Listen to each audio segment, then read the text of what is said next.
हम पढ़ने जा रहे हैं कक्षा 2 की पाठ्य पुस्तक रिमझिम का पाठ 11, जिसका शीर्षक है टेसू राजा बीच बाजार। यह लोकगीत पर आधारित एक सुंदर कविता है। इसके कवि हैं निरंकार देव सेवक। बच्चों, आप जानते हैं कि टेसू क्या होता है?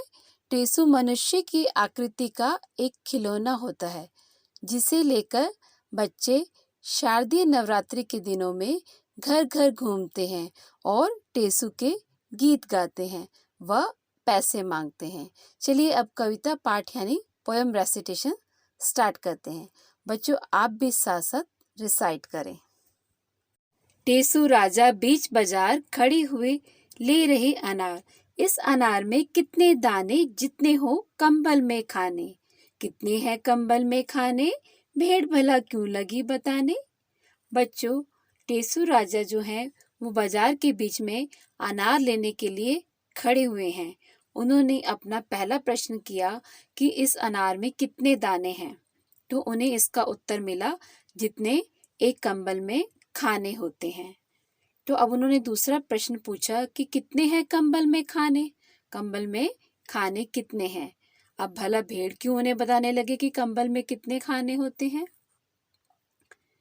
एक झुंड में भेड़े कितनी, एक पेड़ पर पत्ते जितने। एक पेड़ पर कितने पत्ते, जितने गोपी के घर लत्ते। गोपी के घर लत्ते कितने, कलकत्ते में कुत्ते जितने।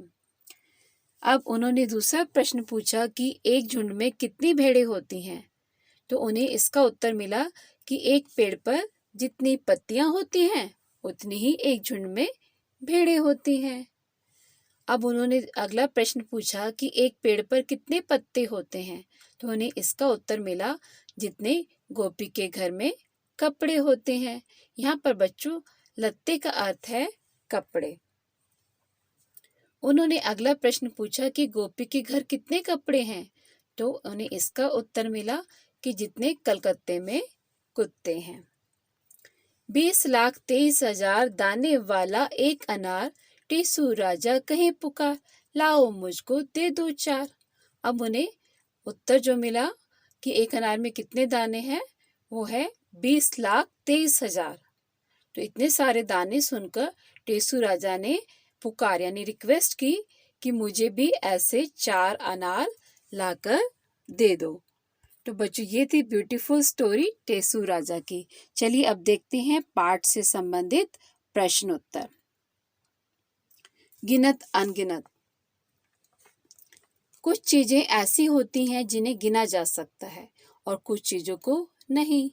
जिन चीजों को गिन सकती हो उनके आगे हाँ लिखो और जिन्हें नहीं गिन सकती हो उनके आगे नहीं लिखो। तो बच्चों, हमारे घर में ऐसी बहुत सी चीजें आपने देखी होंगी ना, जिन्हें आप कुछ चीजों को आप गिन सकते हो और कुछ चीजों को आप नहीं गिन सकते, है ना। जैसे कि चावल हैं, अगर आपको कोई कहे कि चावल गिनो तो आप गिन लोगे? नहीं, है ना। इसी तरह से कंबल के खाने नहीं गिन सकते, सिर के बाल नहीं, घर के लोग गिन सकते हैं हम लोग, हाँ। चींटी के पैर गिने जा सकते हैं, हाँ। कमीज के बटन, इसका उत्तर भी हाँ। पेड़ के पत्ते गिनना आसान है, नहीं। आसमान के तारे, नहीं। कॉपी के पन्ने गिने जा सकते हैं, तो इसका उत्तर होगा हाँ। अपने कपड़े, हाँ, हम गिन सकते हैं। स्कूल के बच्चे भी गिने जा सकते हैं, तो इसका उत्तर भी होगा हाँ। कवि बन जाओ तुम। बच्चों, आप भी कवि बन सकते हो। इस कविता को ध्यान से पढ़ो और फिर इसे आगे बढ़ाओ। एक पेड़ पर कितने पत्ते, जितने गोपी के घर लत्ते। गोपी के घर लत्ते कितने, कलकत्ते में कुत्ते जितने। इसके आगे इसी ही धुन में आपको और लाइन बढ़ानी है और इससे आपकी कविता बन जाएगी। इसे लिखने की कोशिश करो। अब इसमें है आपको अपना अंदाजा लगाना है। कभी कभी हम अंदाजा लगाते हैं ना किसी चीज के बारे में, तो वही करना है आपको। 20,23,000 दाने वाला एक अनार। अब एक अनार में कितने दाने हैं? 20,23,000। तो क्या सचमुच अनार में इतने दाने होते हैं? नहीं होते, है ना। तो अंदाजे से अब आपको बताना है कि एक अनार में कितने दाने होते हैं। तो एक अनार में लगभग 200 दाने होते होंगे। दूसरा है एक मटर में कितने दाने होते होंगे।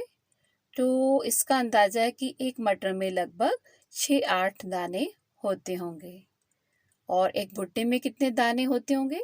तो शायद एक भुट्टे में भी 200 दाने होते होंगे। एक मूंगफली में कितने दाने होते होंगे। इसका अंदाजा ये हो सकता है कि एक मूंगफली में 2-3 दाने होते होंगे। तो बच्चों, जब आपको मौका मिले और ये चीज़ें आपके पास हों तो इनके दाने ज़रूर गिनना, जिससे आपको पता चलेगा कि आपका अंदाज़ा कितना ठीक था। तो ये थे प्रश्नों के उत्तर। Thanks for watching this video and don't forget to subscribe my YouTube channel for watching new upcoming videos.